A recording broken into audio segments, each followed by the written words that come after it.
Sir, would you agree na sabi kaya ni- niyang tapusin yung criminality, drugs, and corruption yung greatest 6 months? Sa Davao lang mismo ngayon fourth highest incidence of crime sa ating buong bansa. May droga sa Davao ngayon. Ngayon lang, gusto mo samahan kita makakabili tayo ng droga sa Davao Oh. So, hindi totoo yan. Kung supposed to be na kaya niyang gawin yan, ba't di pa nangyayari yan? Sir, Ganon din sa Makati. Droga?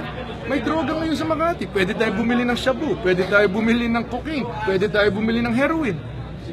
Alam ko yan So, ang punto, yan ang balita na dumadating at yan ang pagkaalam. So, ang importante dito ay huwag tayo manloko, huwag tayo manlito.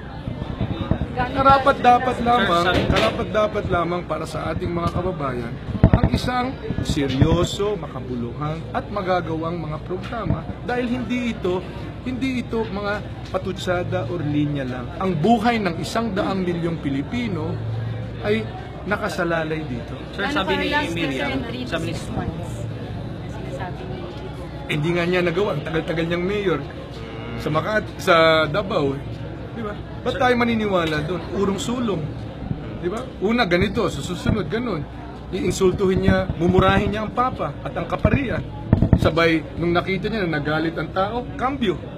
Bakit tayo maniniwala?